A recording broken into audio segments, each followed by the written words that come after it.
Good morning, students. How are you today? We now go to the Model 1, My Unforgettable Experience. Pengalaman yang tidak terlupakan. Modul 1 ini, yang lesson 1 ini, akan menjelaskan tentang jenis informasi tentang kehidupan anak remaja. Di slide ini, kita akan mencoba menjodohkan antara emoticon yang ada di sebelah kiri dengan feeling atau perasaan yang ada di sebelah kanan. Contohnya, nomor 1, ada emoticon orang yang sedang mulutnya tertawa lebar. Maka feelingnya atau perasaannya adalah happy. Yang kedua, ada air mata. Berarti sad, sedih. Nomor 3, wajahnya seperti marah. Maka feelingnya adalah angry. Yang keempat, ini seperti sedang cemas ya. Bahkan sampai warnanya ada 2. Maka kita jodohkan dengan worried. Yang kelima, emoticon yang menunjukkan wajah menunduk malu. Nah, kita matchingkan dengan shy, yaitu pemalu. Nomor 6, emoticon tentang orang yang wajahnya pipinya sampai kemerahan karena merasa malu.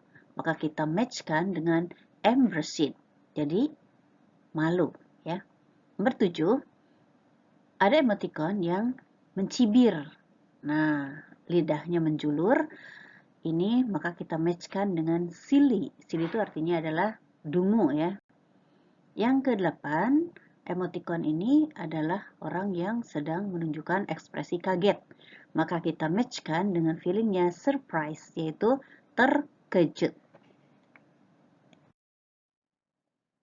Di activity kedua ini, kita akan mencoba menjawab perasaan berdasarkan situasi. Situasinya misalnya nomor 1 ya. Orang tua memberikan barang yang diimpikan sebagai hadiah ulang tahun. Tentu perasaannya apa? Bahagia. Nah, jadi kita tulis happy. Nomor 2, teman saya mengatakan bahwa gurunya menemukan dia sedang menyontek ketika ujian. Maka feelingnya adalah embarrassed, yaitu malu ya. Nomor 3, gurunya mengatakan kepada kita bahwa kita akan melakukan perjalanan ke luar kota, luar negara, negara tetangga ya. Oke, maka happy feelingnya ya. Yang keempat, orang tua saya mengatakan bahwa saya akan sendirian di rumah ketika mereka datang terlambat. Tentu feelingnya adalah worried, cemas ya.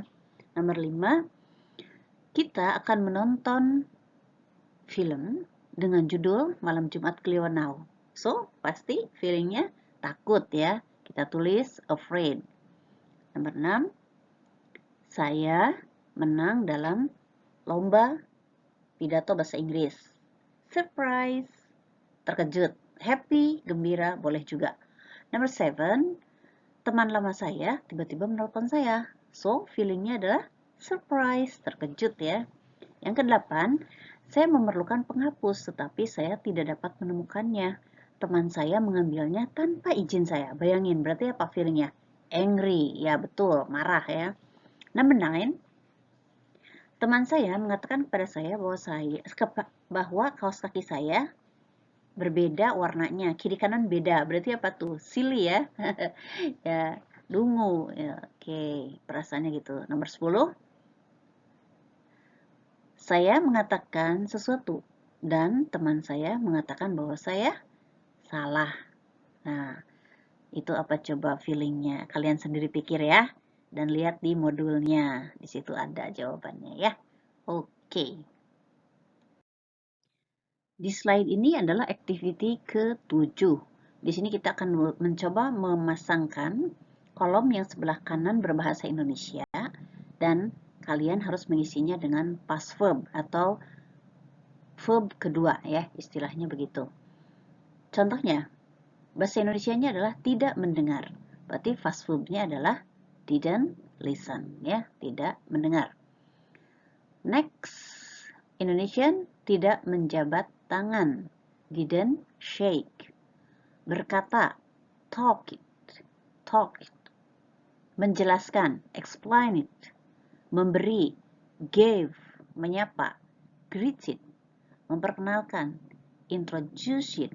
Membuat, made. Berkata, spoke. Nah, kita lihat di sini, kenapa sih kalau didn't listen nggak pakai listened juga, jadi tidak pakai verb 2, karena kalau ada didn't, maka verbnya yang digunakan adalah verb 1 atau kata dasar. Jadi nggak pakai ed ya, nggak pakai verb kedua. Next, we go to the last slide. Di sini kita ngecek ya. Di sebelah kanan ada suatu keterangan, di sebelah kiri kita harus mengisi. Jadi kalian matanya ke kanan dulu, baru lihat jawabannya ke kiri.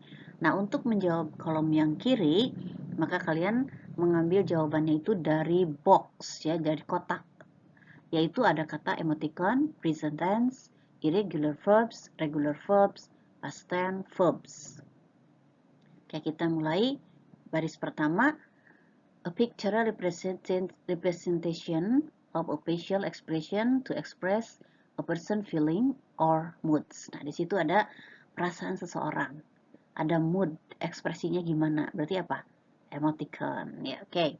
Now, action words that describe what the subject does. Jadi, kata-kata yang menunjukkan dilakukan oleh seseorang ya, atau seseorang atau suatu benda. Nah, itu berarti verbs ya, kata-kata kerja. Karena kata kerja itu menunjukkan sesuatu yang dilakukan oleh seseorang. Baris ketiga, past verb that are added with ed at the end of the present verb. Jadi, pada verb yang pertama katanya ditambah dengan ed. Itu berarti apa? Regular verbs, yaitu kata kerja yang beraturan. Jadi kalau kata kerja beraturan, maka verb 2-nya menggunakan ed. Sekarang kalian lihat baris keempat. Kalau baris keempat, katanya verb keduanya itu berbeda dari verb pertama. Jadi tidak ditambah ed, terjadi perbedaan. Misalnya, verb satunya go, verb 2-nya went. Go, went, itu kan beda, nggak pakai ed. Itu namanya apa? Irregular verbs ya. Kata kerja yang tidak beraturan. Jadi kata kerja ada dua, yang regular beraturan dan irregular yang tidak beraturan. Next, baris kedua dari bawah, tenses yang mengungkapkan kebiasaan atau kebenaran umum. Tenses apa? Present tense ya, oke, betul. Yang terakhir adalah tenses yang mengekspresikan tentang kegiatan di masa lalu. Nama tensesnya adalah past tense ya, yaitu tenses yang menceritakan tentang masa lalu, past tense. Oke, see you later. Assalamualaikum warahmatullahi wabarakatuh.